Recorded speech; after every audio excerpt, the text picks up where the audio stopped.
చాలా ముఖ్యమైన లైన్. మనమందరం చిన్నప్పటి నుంచి వినుంటాం. తినేదాన్ని బట్టి మనసు ఉంటుంది. ఏం తింటామో అలాగే ఉంటాం.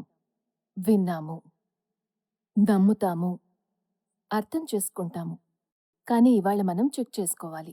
మనం ఈ విషయాన్ని రోజంతటిలో సరైన పద్ధతిలో యూజ్ చేస్తున్నామా? ఏం తింటామో అలాగే ఉంటాము. అంటే ఏదైతే తింటామో దాని వైబ్రేషన్ ఏదైతే ఉంటుందో దాని ప్రభావం తిన్నగా మన మనసు మీద పడుతుంది. అందుకని ఆహారం అంటే బాడీని నరిష్ చేసే న్యూట్రియన్సే కాదు. ఆహారం అంటే మైండ్‌కి ఎనర్జీనిచ్చే వైబ్రేషన్స్‌కి సంబంధించింది. భోజనం శరీరానికి ఆరోగ్యాన్నివ్వడమే కాదు, మానసిక ఆరోగ్యాన్ని ఏర్పరుస్తుంది. అందుకని మనం తీసుకునే ఆహారం మనకి శారీరక శక్తినే కాదు, ఆహారం మనకి ఎమోషనల్ హెల్త్‌కి కూడా చాలా అవసరం. సో, తినేటప్పుడు ఒకటి గుర్తుంచుకోవాలి. నేనేదైతే తింటున్నానో, ఏదైతే ఆహారం తీసుకుంటున్నానో, ఇది నా మైండ్‌ని ఎనర్జైజ్ చేస్తుంది. మనసునది ఎలా ఎనర్జైజ్ చేస్తుంది? ఆ భోజనం వైబ్రేషన్స్ ఎలా ఉంటాయి? మనమది చెక్ చేసుకోవాలి. ఈ భోజనంలో ప్రోటీన్స్ ఎన్నున్నాయి, కార్బోహైడ్రేట్స్ ఎన్నున్నాయి, విటమిన్స్ ఏమున్నాయి, మినరల్స్ ఏమున్నాయి, అది చాలా చాలా ఇంపార్టెంట్ శరీరానికి. ఈ భోజనంలో వైబ్రేషన్స్ ఎలా ఉన్నాయి? ఏదైనా ముఖ్యమైన రోజు ఉన్నప్పుడు, పండుగ రోజు వచ్చినప్పుడు, ఆ రోజు సాత్వికమైన ఆహారం తీసుకుంటాం. సాత్వికమైన ఆహారం అని మనం దేన్నంటాం? అది హై ఎనర్జీ ఫుడ్ అవుతుంది. హై ఎనర్జీ అంటే దానిలో ఉండే వైబ్రేషన్స్. తామసిక ఆహారం అని మనం దేన్నంటాము? దాని వైబ్రేషనల్ ఎనర్జీ లోగా ఉంటుంది. కేవలం ఒక్క క్షణానికి మనం విజువలైజ్ చేసుకోవాలి. ఒక చోట ఒక యానిమల్‌ని, ఒక పశువుని 15, 20 రోజులు, నెల రోజుల పాటు బంధించి ఉంచితే అదొక బందీఖానా.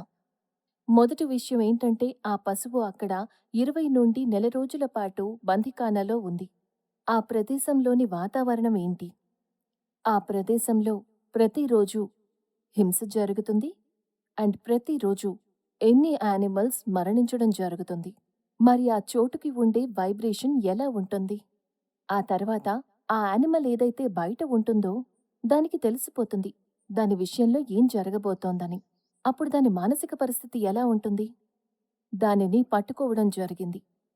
ఎటువంటి కండిషన్స్‌లో దాన్ని ట్రాప్ చేసి పెట్టడం జరిగింది.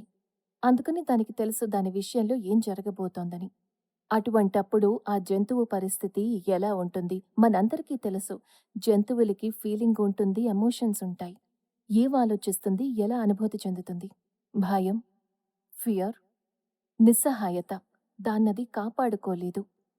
కోపం, దుఃఖం, బాధ, అన్నిటికంటే ముఖ్యంగా ద్వేషం. తన విషయంలో అలాగే మిగతా జంతువుల విషయంలో ఎవరైతే అలా చేస్తున్నారో వాళ్ళందర్నీ అది ద్వేషిస్తుంది. సో, భయం, కోపం, బాధ, నిస్సహాయత, ఇంకా ద్వేషం. 20 రోజులో, 30 రోజులో బందీఖానాలో అక్కడ ఉన్నప్పుడు ఆ జంతువుకి ఉండే ఎమోషన్స్ ఇవన్నీ. మరి దాని మానసిక పరిస్థితి ఎలా ఉంటుంది? ఆ వైబ్రేషన్స్ దాని శరీరం మీద ప్రభావం చూపుతాయి. అప్పుడు తన శరీరంలో హార్మోన్స్ ఎలా సెక్రెట్ అవుతాయి? నెల రోజుల తర్వాత హింస. దాన్ని చంపటం జరుగుతుంది. అది చనిపోతుంది. సో, భయం, కోపం, బాధ, బాధ, నిస్సహాయత, హింస, ఆ తర్వాత మరణం. ఈ వైబ్రేషన్స్ అన్నిటితో పాటు అవి మన ప్లేట్‌లోకి వచ్చినప్పుడు మనం దాన్ని ఆరోగ్యం అంటాము. ఆలోచించండి. ఇది ఆరోగ్యమా? అది ప్రోటీన్‌నిస్తుంది. మన శరీరానికి ప్రోటీన్ చాలా మంచిది. కానీ ఆరోగ్యం, అది చాలా ఎమోషనల్‌గా, హెల్తీగా ఉండాలి. ఆ తర్వాత ఫిజికల్ హెల్త్‌నిస్తుంది. ఒకవేళ నా శరీరానికి ప్రోటీన్స్ దక్కుండొచ్చు, న్యూట్రియంట్స్ అన్నీ దక్కుండొచ్చు. కానీ నా మనసు సంతోషంగా లేదు. మనసు ఎమోషనల్‌గా స్ట్రాంగ్‌గా లేదు. మన శరీరానికి ఏవైతే వైబ్రేషన్స్ వెళ్తాయో, అవి హెల్తీ బాడీని ఎలా ఏర్పరుస్తాయి? ఎవరింట్లో అయినా సరే డెత్ జరిగిందంటే, అప్పుడు మనందరికీ తెలుసు. ఆ రోజు ఆ ఇంట్లో ఎవరు వంట చెయ్యరు. వాళ్ళు మన కుటుంబంలో ఒక సభ్యులు. వాళ్ళ డెడ్ బాడీ, వాళ్ళ శవం మన ఇంట్లో ఉంటుంది. అయినా సరే ఆ రోజు ఆ ఇంట్లో ఎవరు వంట చెయ్యరు. ఇరుగు పొరుగు ఇళ్లల్లో నుంచి భోజనం వస్తుంది. ఆ శరీరానికి మనం అంతిమ సంస్కారాలు చేస్తాము. ఆ తర్వాత అన్నిటికంటే ముందు మనం ఏం పని చేస్తాం? అక్కడే శ్మశానంలోనే మనం చేతులు, కాళ్ళు, ముఖం కడుక్కుంటాము. ఇంటికొచ్చాక స్నానం చేస్తాం. ఆ తర్వాత ఇల్లంతా కడుగుతాం. కిచెన్ కడుగుతాము.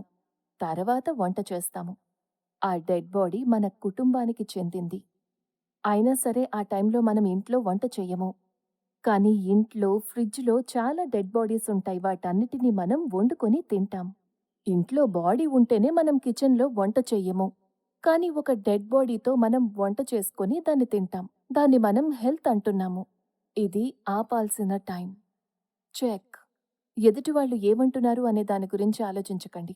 అందరూ ఏమంటున్నారు? రుచి కోసం మనం తినకూడదు. ఆరోగ్యం కోసం తినాలి.